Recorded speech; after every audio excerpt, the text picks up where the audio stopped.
अस्सलाम वालेकुम, मेरा नाम है ज़ुहैब भट्ट और आप देख रहे हैं ये एक स्पेशल 24।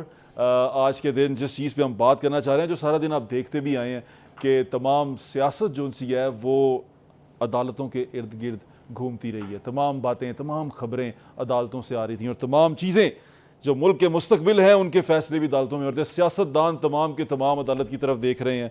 मुल्क का मुस्तकबिल ऐसे लगता है कि अदालतों के ऊपर मुनहसर है। अच्छी बात है, इंसाफ तो अदालतों से ही आपको मिलता है, लेकिन एक बात पे हैरानगी इस चीज़ की होती है कि जो दावे करते हैं मुल्क के मुस्तकबिल के, बेहतर मुस्तकबिल के, वो अपने आप आपस में कोई चीज़ सेटल नहीं कर पाते। तमाम चीज़ों के लिए अदालत में जाना पड़ता है। एवन फील्ड अजीज़िया रेफरेंस जो सा है वो उसके बारे में अदालत में आज शोर रहा और ये कहा जाता रहा, अदालत की तरफ से रिमार्क्स आए कि नैब ने अपना दिमाग इस्तेमाल ही नहीं किया, नैब ने पता नहीं ये कैसे चार्जशीट निकाल दी और ये तमाम चीज़ें कैसे हो गई। उसके बाद दूसरी खबर आई अडियाला जेल से, वहाँ पता चला कि इमरान खान साहब से जो टीम इन्वेस्टिगेट करने गई थी उन्होंने बड़ी शिकायत की। उन्होंने कहा कि बड़ा मुतकब्बराना रवैया रहा कप्तान का और उन्होंने, चेयरमैन साहब ने बिल्कुल भी अच्छे तरीके से हमारे साथ कोऑपरेट नहीं किया और किसी बात का सही तरह जवाब नहीं दिया।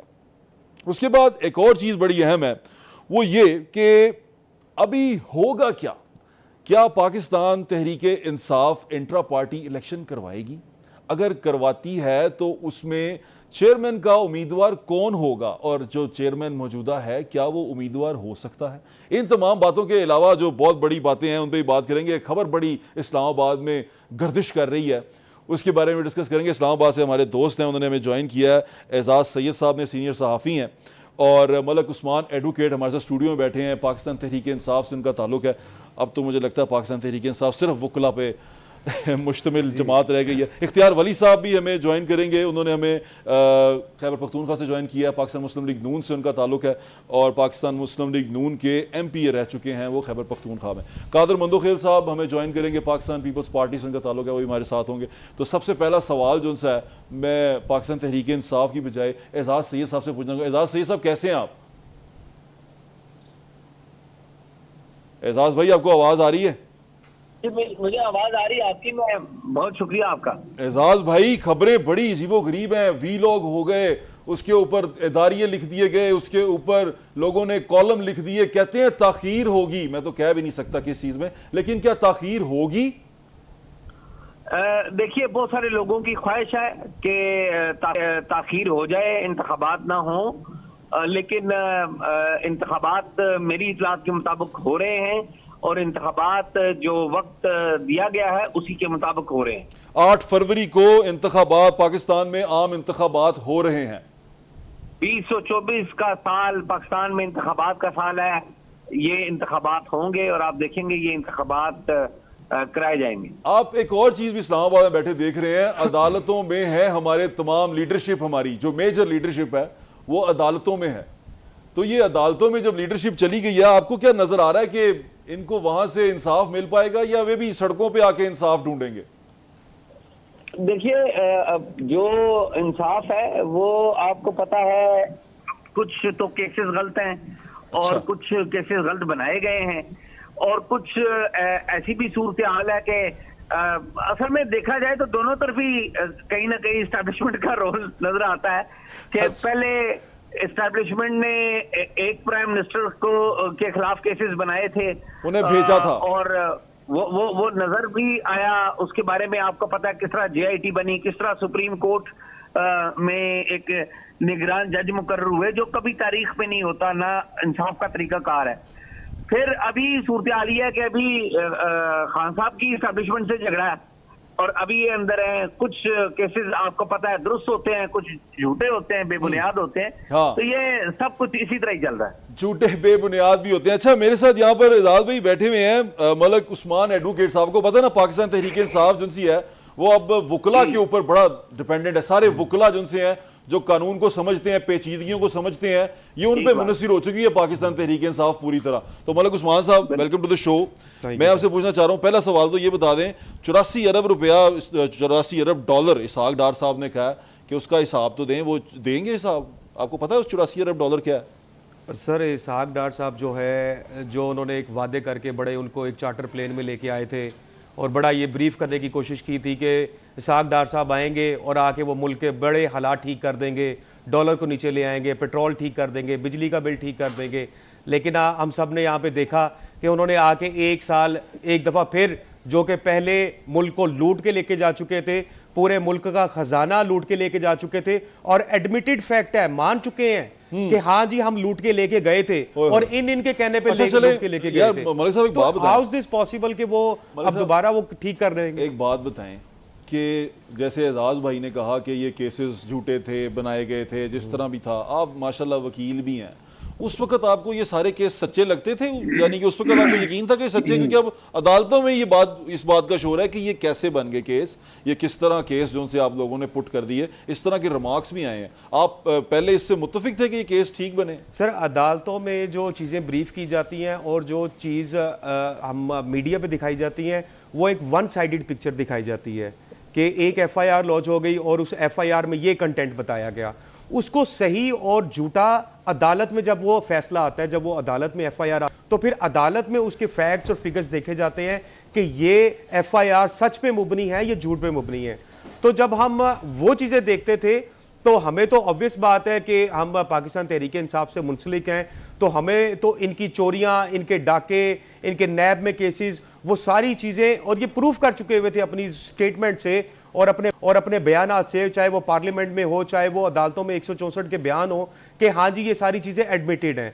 वो चीज़ें आवाम से छुपाई जाने वाली ज़रूरत नहीं है। लेकिन अब जो पाकिस्तान तहरीक इंसाफ के वर्कर्स पे और लोगों पे जो एफआईआर की जा रही हैं, वो सोशल मीडिया पे हर एफआईआर वो सामने आ रही है और हर वो झूठ का कुछ लोग कहते हैं the doctor is testing his own medicine now.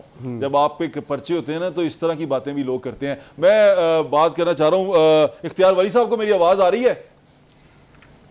जी बिल्कुल आ रही है। ये जो मलिक साहब ने एक चार्जशीट सी बनाई है, आप उस चार्जशीट से करते हैं इत्तेफाक, या आपको लगता है कि ये अभी बात? मैं ज़ुहैब भाई, thank you very much programme में बुलाने का, लेकिन जो आपने इन साहब को बिठाया है, जो वकील साहब हैं, हाँ। इन बेचारे, ये तो ऐसे लग रहा था इनके पास कोई सीडी है मुंह में रखी हुई है और वो चला रहे हैं, क्या ये चोर, वो चोर, फला चोरी, सीडी लगाई हुई है सीडी मुंह में। हाँ, इनको ये भी नहीं पता कि ये टीवी पर बैठकर बात कर रहे हैं, इन्होंने क्या बात करनी। हाँ। कोई चीज जो साबित नहीं हो सकी किसी कोर्ट में, आप किसी को किस तरह चोर कहते हैं? हाँ। आप खुद को वकील समझते हैं, वकील भी कहते हैं, तो फिर आप कमाल करते हैं कि जो लोग बरी हो जाते हैं आप उसको चोर कह रहे हैं। जो बंदा जेल में पड़ा हुआ है 190 मिलियन पाउंड के केस में, जो बंदा अंदर पड़ा हुआ है साइफर के केस में, वो आपको ठीक लग रहा है? हाजरा की किताब अगर आपने नहीं पढ़ी, वो जरूर पढ़िए। एक और औरत की किताब आपने अगर मॉडल की, रिहाम खान की किताब नहीं पढ़ी तो वो पढ़िए। आपने अगर वो आयला मलिक की ऑडियो नहीं सुनी, आप अपने बच्चों के साथ, घर वालों के साथ वो ऑडियो सुन सकते हैं। कमाल करते हैं यार, टीवी पर बैठकर आप कैसे लोगों को डिफेंड करते हैं। आप भूल गए वो चोरियां, ये फरागोगी, वो 5 के रात की अंगूठियां, आप भूल गए उन चीजों को। आप ये जो खैबर पख्तूनख्वा को आप अरब रुपए का मखरूज करके गए हो, आप कोई इख्तियार भाई, मुझे तो वो नौशरवान बरकी नहीं भूलता जो हेल्थ के साथ किया उन्होंने। मैं इनको बताता हूँ ना, ये डिफेंड करने आए हैं। हाँ। ये उस बंदे को डिफेंड करने आए जो पूरे पाकिस्तान को परागंदा करके और पोल्यूट करके गया है।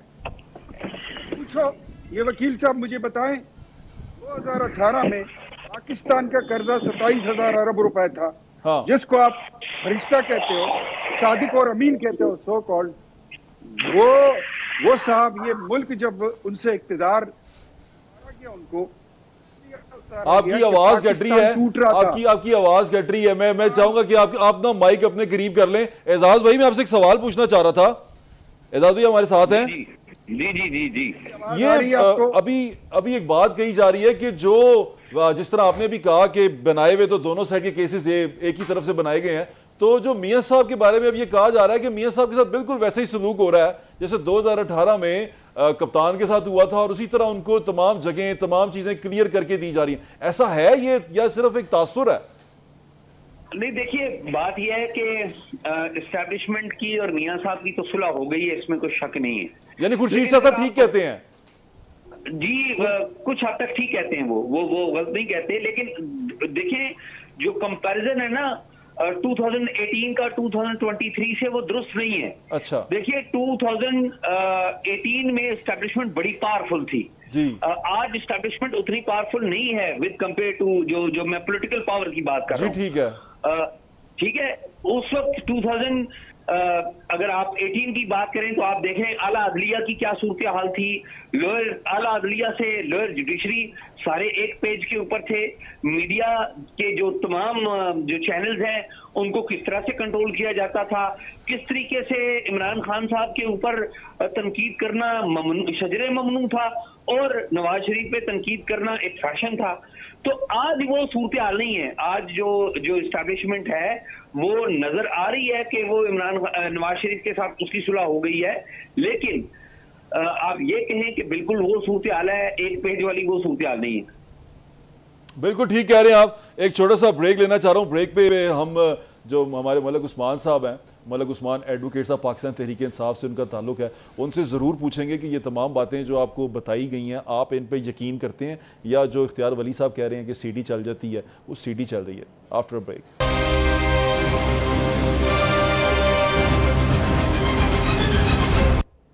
जी नाज़रीन, वेलकम बैक। सीडी की बातें हो रही थी, पता नहीं कौन सी सीडी की सीडी से पूछ रहे थे मलक उस्मान साहब जी। वो इख्तियार वली साहब कहते हैं सीडी लगा लेते हैं आप, एक ही तरह की आपने तैयार की हुई है, ये वाले इल्ज़ामात और वो वाले इल्ज़ामात और वो सारे आप शुरू कर देते हैं चोर चोर। सर ये इख्तियार वली साहब को, हम तो ज़रा बेसिकली कोई डिसेंट लॉयर हैं, हम ना तो इनसे लड़ाई झगड़ा करने वाले इन इख्तियार वली साहब जो है ना, इनको वो शेर अफजल मरवत साहब है ना हमारे, वही डील करेंगे और बेहतर इनको डील कर सकते हैं। कौन है बजाय इनको कि किसी के ऊपर डायरेक्टली मुझे सिखाएं या मेरी अब ये तरबियत करने की कोशिश करें, इनको चाहिए कि आप जो इश्यूज़ हैं उन इश्यूज़ के ऊपर डिस्कशन करें, ना कि आप एक किसी के ऊपर ज़ाती असैसिनेशन करें। और मेरे ख्याल से इनको आता ही सबको ये है, कभी किताबें छाप लेते हैं, कभी कुछ कर लेते हैं, कभी कुछ कर लेते हैं। भाई आप इश्यूज़ पे आएँ कि पाकिस्तान में इश्यूज़ क्या चल रहे हैं। आप कह रहे हैं, आपने अगला सवाल किया है कि कानून वो पाकिस्तान को गंदा कर दिया। किसने गंदा किया है? क्या आपको नहीं पता कि पिछले 35 सालों में क्या हालात हुए हैं पाकिस्तान में? क्या आपको नहीं पता कि अभी जो वर्कर्स को गिरफ्तार किया गया है, 10,000 से ज़्यादा वर्कर गिरफ्तार हैं और उनके पीछे, हर फैमिली के पीछे कुछ 4-4, 10-10 लोग उनके जो अफेक्टेड लोग हैं, इट्स मीन कि लाखों की तादाद में इस टाइम लोग अफेक्टेड हैं। और वो लोग पुलिस गर्दी की और हमारी जो सिस्टम है उस सिस्टम का शिकार हुए हुए हैं। तो उन फैमिलीज को डिस्टर्ब करके, उनके घरों को तबाह करके, क्या आप लोग समझ रहे हैं कि आप पाकिस्तान को ठीक रास्ते पे लेके जा रहे हैं? आप ये समझ रहे हैं कि आप पाकिस्तान की अखलाकियात को अच्छा कर रहे हैं? क्या आप ये समझ रहे हैं कि आप पाकिस्तान के फ्यूचर को अच्छा कर रहे हैं? तो आप बचाए हमें अब्दुल कादर मंदोखेल साहब ने हमें ज्वाइन किया। अस्सलाम वालेकुम सर, कैसे हैं आप? जी अल्हम्दुलिल्लाह। आप ठीक हैं?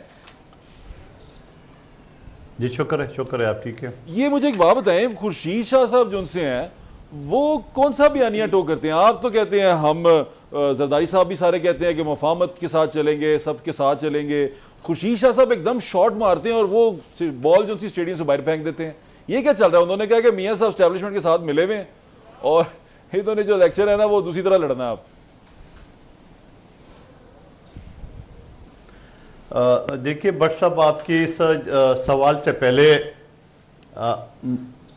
मैं समझ रहा हूँ फ़लस्तीन के ऊपर जहाँ 14,000 से ज़्यादा शोदा और 4,000 से ज़्यादा बच्चों की शहादत हुई है और उसके लिए तो हम कुछ नहीं कर सके।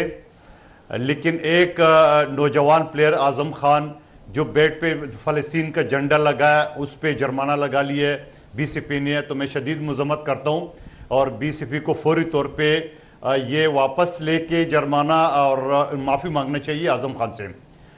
दूसरी बात जो आपका सवाल है कि खुर्शीद शाह साहब का, यकीनन सियासत है, हमारी एक जमहूरी पार्टी है और आपको एतजाज़ हसन साहब की भी आपको बयानात नजर आएंगे, आपको खुर्शीद शाह साहब की भी आएंगे, आपको मियां रज़ा रब्बानी साहब की भी आएंगे। तो ये मुख्तलिफ, मुझे ऐसा लगता है कि आप वो जो पाकिस्तान तहरीक इंसाफ के वोटर है ना, उनको बार बार कोशिश करते हैं कि वो आपकी तरफ आ जाएं। ऐसा तो नहीं है? क्योंकि खान साहब के लिए भी थोड़ा सा सॉफ्ट कॉर्नर कर देते हैं ऐसी बातों में। नहीं,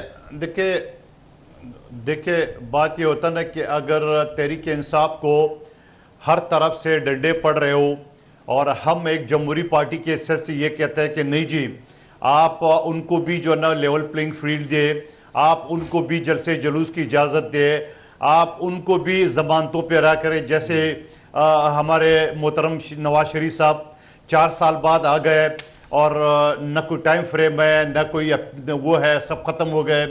इससे पहले 6.5 साल बाद आ गए। आपको बता दूं कि हाई कोर्ट का जो अपील का टाइम है वो 20 दिन है। 20 दिन के बजाय वो 6.5 साल आ गए, जो पाकिस्तान के किसी आइन और कानून में नहीं है। तो मैं ये समझ रहा हूँ फिर पाकिस्तान का जो हाई कमिश्नर है वो उनसे मिल रहे हैं, जो एक सजा याफ्ता शख्स है। मैं नहीं कहता हूँ पाकिस्तान की अदालतों ने सजा दी है। उसके बाद नादरा का स्टाफ उनसे एयरपोर्ट पे अंगूठे लगवा रहा है। और फिर लाहौर में एक DIG जो अपने हल्फ का, पाकिस्तान का हल्फ लिया हुआ है और जिसके नीचे एक पूरा ब्रिगेड है पुलिस का, और वो एक सलूट मार रहा है एक सजा याफ्ता शख्स को। तो मैं समझ रहा हूँ कि ऐसी चीज़ें अगर होंगे तो यकीनन फिर हमारे और PTI के और जो भी लोग हैं जो अगर जमहूरियत पसंद है, या ये चाहते हैं कि इलेक्शन शफाफ हो। मैं अब्दुल कादिर मंदोखिल साहब, मैं इख्तियार वली साहब से पूछता हूं। कहते हैं ना, पश्तो में कहावत है कि आसमान में वही परिंदे साथ उड़ते हैं जिनके पर एक जैसे है। यकीनन हम जमहूरियत की बात कर रहे हैं, हम आईन की बात कर रहे हैं, हम कानून की बात कर रहे हैं। ठीक है। जब कानून और आईन हो तो आर्टिकल 25 के तहत तमाम इंसान, तमाम शहरी बराबर है। ठीक है। और मेरे नबी पाक सल्लल्लाहु अलैहि वसल्लम का आखिरी खुतबा भी यही फरमाते हैं कि काले को गोरे पे, गोरे को काले पे फोकियत हासिल नहीं है। तो यहाँ क्यों ना एक शख्स को इतने प्रोटोकॉल दिए जा रहे हैं। और बिल्कुल आज मीडिया सारे बता रहे कि अगले हफ्ते जो है ना, वो अब एजाज साहब से पूछ ले या किसी पूछो, पूरे पाकिस्तान कहते हैं अगले हफ्ते बरी हो जाएगा। अच्छा। तो आप मुझे बता दो कि जिन अदालतों के बारे में जो दुनिया में 139 नंबर पे जुडिशियल सिस्टम हमारा, तो अगर अवाम पूरे कहते हैं कि अगले हफ्ते जो है ना वो बरी हो जाएगा, तो आप मुझे बताओ फिर क्या कहेंगे हम। और अगर आप पूछ लूं, मैं इख्तियार वली साहब से पूछ लूं ये बात। इख्तियार वली साहब को सिंध पे जो है ना पाबंदी के बावजूद हटा दी गई है और फिर पंजाब में वो चीज नहीं है, तो फिर हमारा हक बनता है कि हम कहते हैं लेवल प्लेइंग फील्ड जो है ना वो हर किसी को मिलना चाहिए। फिर आप तो अगर दोबारा PTI के आपने सवाल किए, अभी सिंध में, अभी इसी महीने सिंध में ज़मीनी इंतखाबात हुए थे। PTI ने अपने बले के निशान पे लड़े, PTI को आज़ादी थी, PTI को जलसे जुलूस की आज़ादी थी। तो पंजाब और खैबर पख्तूनख्वा दूसरी जगह पे क्यों नहीं है? हम चाहते हैं जमहूरी पार्टी को सबको एक लेवल पे, एक तराजू में उसको तोलना चाहिए। सॉफ्ट कॉर्नर आ रहा है आपका इधर पाकिस्तान तहरीक इंसाफ की तरफ, मैं देख रहा हूं ये काफी अरसे से ऐसा चल रहा है। इख्तियार वली साहब, आप क्या कहेंगे? मंदोखिल साहब ने एक लंबी लिस्ट आपके ऊपर दागी है। उन्होंने क्या कि सलूट भी मार रहा बंदा, बड़े लाडले हुए में, आप लाडले लाडले का ताना देते थे, आज खुद लाडले बनने जा रहे हैं। सबसे पहले तो मुझे ये बताइए कि मेरी आवाज बिल्कुल ठीक आ रही है? थोड़ी सी कम आ रही है लेकिन आ रही है। अच्छा, आवाज सही करा दे भाई। कादिर मंदोखिल साहब मेरे बड़े अच्छे दोस्त हैं। इन्होंने भी तहरीक इंसाफ के हुकूमत में ज़िमनी इलेक्शन जीता था जी, और मैंने भी तहरीक इंसाफ को उस वक्त हराया था जब वो अपने पूरे शबाब पर थी। जी ऐसे ही है। मेरे ख्याल में कादिर मंदोखिल साहब को अभी ये फील हो गया है कि आने वाली हुकूमत में नवाज शरीफ जो है वो बड़ी अक्सरियत से आएंगे और कौम का जो फैसला है वो उनके बारे में बड़ा वाज़ेह है। अच्छा, इनको भी ये समझ आ गई है कि अब जो 2/3 से ज्यादा अक्सरियत है वो नवाज शरीफ की आएगी। तो और साथ ही साथ कादिर मंदोखिल साहब को ये भी महसूस हो रहा है कि जिस हल्के से ये इलेक्शन लड़ रहे हैं वहां से मियां शहबाज शरीफ साहब खुद लड़ रहे हैं, इसलिए इनकी मुंह से इस तरह बातें निकल रही हैं। तो ठीक है, बर्दाश्त करेंगे, हम सुनेंगे भी और हम आपको फिर भी कहते हैं कि इंशाल्लाह एक जुमला उनका ऐड करवा ले इख्तियार भाई जी। वो कह रहे हैं कादिर भाई बोलना चाह रहे हैं, बोले अभी नहीं जुमला बोले कादिर। बट साहब, मिफ्ता इस्माइल साहब को पूरा PDM समेत मैंने हराया। अगर मुस्लिम लीग इतनी अपने बाजू पे ताकत है तो पूरा सिंध के पार्टियों से एहतियात क्यों की है? MQM से, GDA से, ANP से, जमीयत से। आ गया जुमला, आ गया। ये जुमला नहीं है कादिर मंदोखिल साहब, ये जुमला नहीं, अभी आपने तकरीर शुरू कर दी, रोक ये दिया। तकरीर वाली जगह नहीं है। कादिर मंदोखिल साहब, आप हौसला रखें, इंशाल्लाह आपको इलेक्शन के बाद हम अपने साथ मिलाएंगे और साथ लेकर चलेंगे, ऐसी कोई बात नहीं है। दूसरे ये मेरे भाई साहब जो बैठे हैं, ये कहते हैं मैं तो इश्यूज पे बात कर रहा हूँ। ये PTI के जो वकील साहब हैं जी, वकील साहब मलिक उस्मान साहब, अगर आप इश्यूज पे बात करते तो मैं आपको इश्यूज पे जवाब देता, लेकिन आपने इश्यूज पे बात नहीं की। आपने आते साथ आपने वही वो रिवायती तरीके से कि ये चोर मुल्क को लूट के ले गए, ये गए वो गए। तो देखिए मैं आपको एक बात बताता हूँ, जब आप किसी को गाली देते हैं, इधर मैं कोई जुम्मे का खुतबा सुनने नहीं आया, यहाँ पर मैं मुस्लिम लीग नून को रिप्रेजेंट करने के लिए बैठा हूँ। अगर आप इमरान खान को और पीटीआई को डिफेंड कर सकते हैं तो मुझ में इतना जिगरा है कि मैं नवाज शरीफ को डिफेंड करूंगा, बड़े फख्र के साथ करूंगा। लेकिन अगर आप इशू पर बात करेंगे तो मैं इशू पर बात करूंगा, अगर आप जातियात पर बात करेंगे तो आपको फिर सुननी होगी। आपको बता इसलिए रहा हूं कि आपका एक्सपीरियंस शायद टीवी पे पहली बार हो या दूसरी तीसरी बार हो, आप सीख के आइए कि जब आप नेशनल लिंक पर आए, टीवी पर बैठे, जब कौम आपको देख रही हो तो दलील के साथ बात करें। आपको मैंने इतना कहा, मेरी बात का जवाब दे देते कि पाकिस्तान तहरीक इंसाफ और इमरान खान ने मिलकर पाकिस्तान के 75 साल कर्जों को दुगना कर दिया। मैंने ये कहा कि आपके 50 लाख घर नहीं बने, आपने उस पर वोट लिया था, आपने 1 करोड़ नौकरियों का वादा किया था, मदीने की रियासत का वादा किया था, कोई काम हुआ? इसमें कोई वादा पूरा हुआ? आपने, आपके लीडर ने कहा था कि हम नया पाकिस्तान बनाएंगे जहां पर डबल स्टैंडर्ड ऑफ एजुकेशन खत्म होगा, जहां डबल स्टैंडर्ड ऑफ जस्टिस खत्म होगा। साकिब निसार ने इस मुल्क की अदलिया के साथ जो खिलवाड़ किया है, क्या आपको याद है? आप काला कोट पहनकर आते हैं, आपने काली टाई पहनी होती है, आप कानून के रखवाले लोग हैं, कानून को समझने वाले हैं। उमर अता बंदियाल ने इस अदलिया का जितना मजाक उड़ाया है, जितना तमाशा बना के रख दिया, क्या आप नहीं समझते कि वो जो कारपेट कवर दिया करते थे, कारपेट जमानते दिया करते थे 25 और 30 मुकदमों में कि ये ले और आपको किसी मुकदमे में गिरफ्तार नहीं किया जाएगा, क्या वो डबल स्टैंडर्ड ऑफ जस्टिस नहीं था? ये जो नौशेरवान बरकी आया था और खैबर पख्तूनख्वा के हेल्थ निजाम को उसका बेड़ा गर्क करके गया है। वो कजन भी था इनका, फर्स्ट कजन था मेरे ख्याल से खान साहब का, इख्तियार भाई खान का फर्स्ट कजन है। हाँ। और वो करोड़ों रुपए में तनख्वाह लेता था। आपका जो, जिसको आप डिफेंड करने के लिए आए हैं, वो कहता था कि मैं हॉलैंड के वजीर आजम की तरह मैं साइकिल पर बैठ के तो मैं अपने दफ्तर जाऊंगा। अब उसके बाद बनी गाला से वजीर आजम हाउस तक हेलीकॉप्टर से 5 साल, 4.5 साल उसका पैर उतरा नहीं है। सोशल मीडिया इन्फ्लुएंसर्स के लिए एक बजट में अरबों रुपए अलहदा किए गए, वो कि इमरान खान के झूठे उसको एजेंडे को और उसके प्रोग्राम को प्रमोट करो। यार कमाल करते हो आप। ऐसे आपकी तमाम, आपने एक लंबी चार्जशीट बना दी है। ये चार्जशीट का मैं एक छोटा सा ब्रेक लेना चाह रहा हूँ। ये चार्जशीट तो बन गई है और चार्जशीट जो सी है वो पाकिस्तान मुस्लिम लीग नून की तरफ से बनाई गई है, पाकिस्तान तहरीक इंसाफ। मलक उस्मान एडवोकेट साहब यहाँ बैठे हैं, अपनी पार्टी को डिफेंड करेंगे और बताएंगे कि साइकिल पे क्यों नहीं गए, हेलीकॉप्टर पे क्यों जाते रहे, 50 लाख घरों का क्या बना, 1 करोड़ नौकरियों का क्या बना, बुजदार क्यों लगाया गया, तमाम जो दोस्त थे वो आज बुरा भला क्यों कह रहे हैं। एक छोटी सी ब्रेक के बाद हमारे साथ रहिएगा।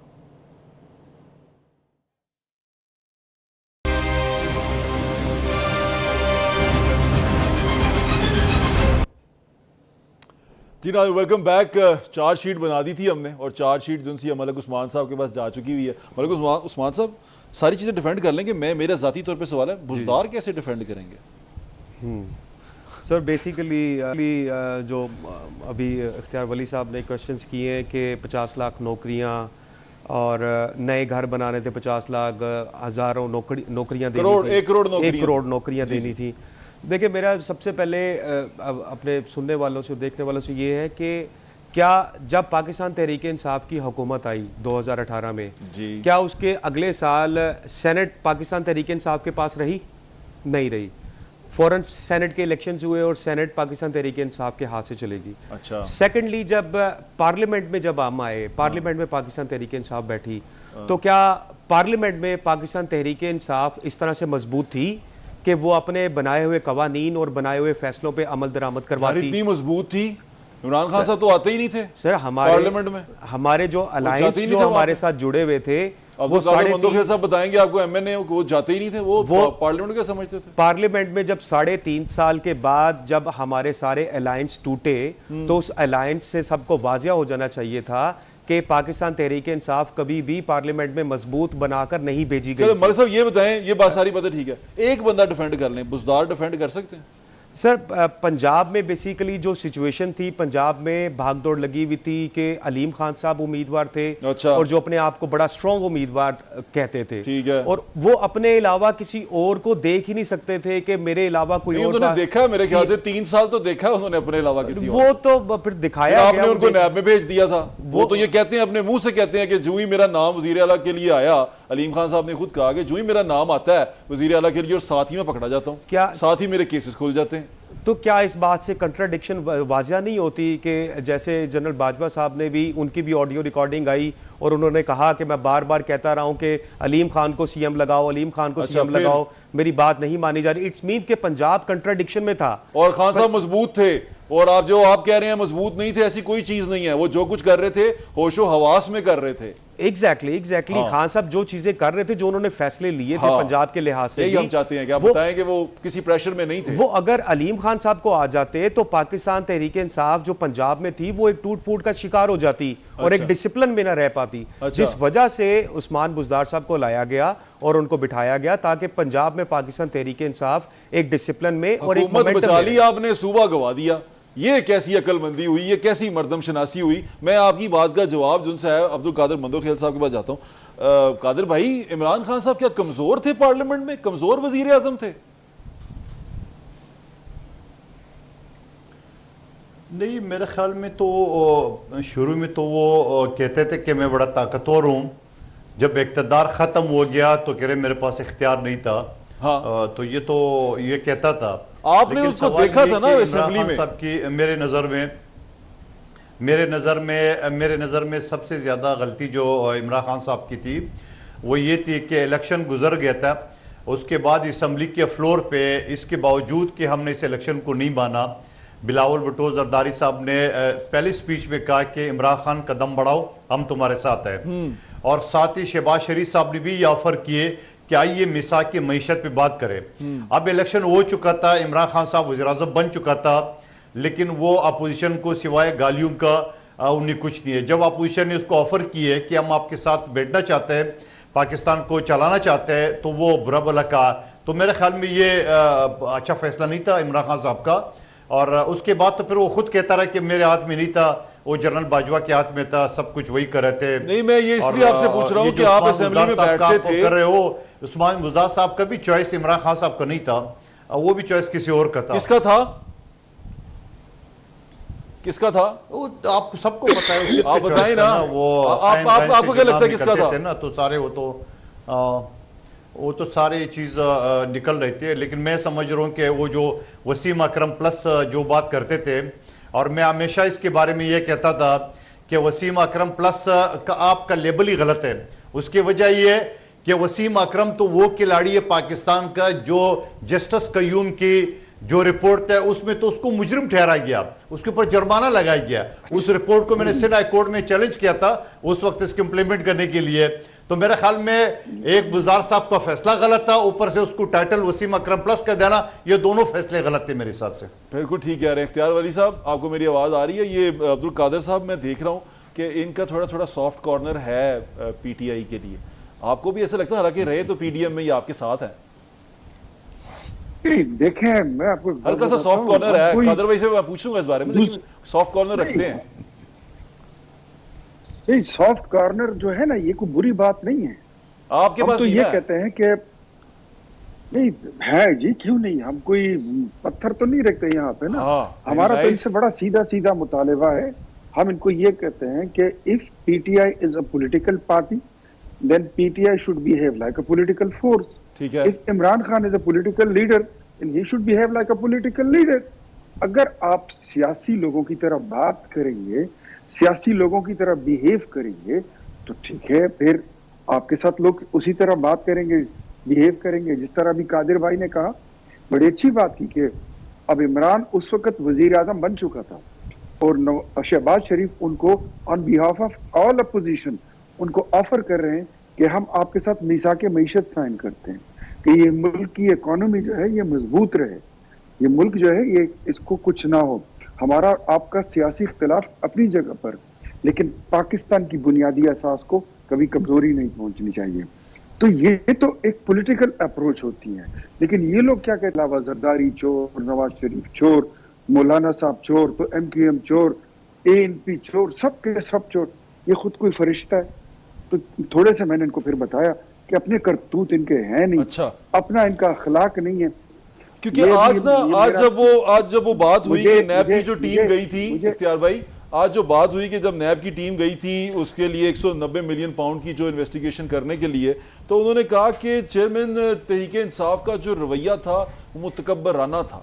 उन्होंने कहा कि उन्होंने ठीक तरह जवाब नहीं दिया और ना ही कोऑपरेट किया। तो मैं भाईजान आपसे पूछना चाह रहा हूँ, मलिक साहब, मलिक उस्मान साहब, ये क्या मतलब वाकई में सियासतदान हैं, खिलाड़ी हैं, डिक्टेटर हैं क्या है? आप तो मिलते भी आए हैं उनसे, जेल में जाके मिल के भी आए हैं उनको। अभी भी किस चीज के लिए वो, किस चीज के ऊपर वो इतना ज्यादा उनके अंदर गरूर बढ़ा हुआ है? क्या लोग जो कहते हैं, मैं उसके हवाले से कह रहा हूँ। देखिए जी, जो खान साहब हैं बेसिकली वो एक स्ट्रॉन्ग विजन और एक स्ट्रॉन्ग माइंडसेट के साथ चलते हैं, और उनकी तारीख जो है वो सबके सामने है। हाँ। कि जब उन्होंने वर्ल्ड कप 92 में आए तो उनको जो चीज़ें ठीक लगी कि फेयर अंपायर होना चाहिए और फेयर केसेस होनी चाहिए और फेयर जो है वो एक क्रिकेट का सिस्टम होना चाहिए, तो उन्होंने वहाँ पर भी चीज़ें अपनी इम्प्लीमेंट करवाई और इम्प्लीमेंट करके फिर उन्होंने साबित किया कि जो उनकी पॉलिसीज़ थी वो पॉलिसीज़ पाकिस्तान क्रिकेट टीम के लिए भी बेहतर थी, और वो उन्होंने फिर 92 में वर्ल्ड कप मैच जो है ना जीत के ये साबित की है। तो इसी तरह से जब पॉलिटिक्स में वो आए तो पॉलिटिक्स में 21 साल उन्होंने जिद्दोजहद की, और 21 साल जिद्दोजहद करने के बाद पाकिस्तान में उन्होंने एक नैरेटिव बनाया। डाउनफॉल आ गया। आप खुद इस बात से एग्री करेंगे कि ये फैसले जो उन्होंने लिए, जिस तरह के किए, जिस तरह हैप-हैज़र्ड में सारा कुछ करते रहे, वो सारा कुछ हड़बड़ाहट में था।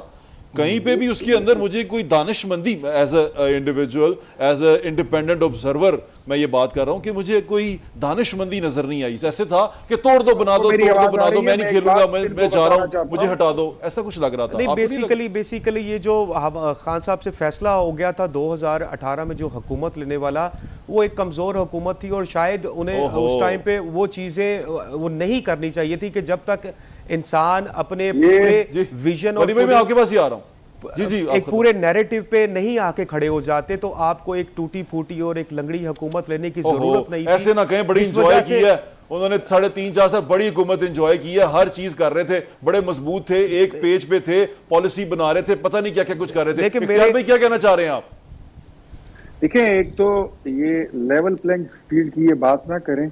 2018 में इनके लिए क्या सहूलतकारी हुई थी, वो जहाज ये भूल गए। मैं नहीं कह सकता। दूसरी ये बात जो कर रहे हैं ना, जो ये बात कह रहे हैं ना कि ये अभी इससे पहले उन्होंने क्या बात की,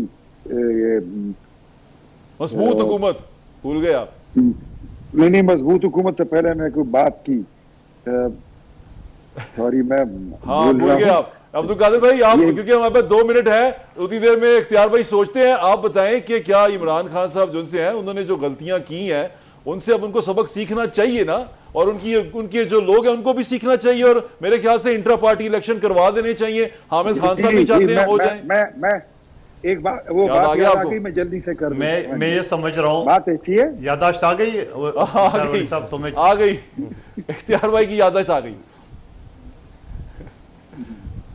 जी जल्दी कर दें, हाँ 1 मिनट है इख्तियार भाई।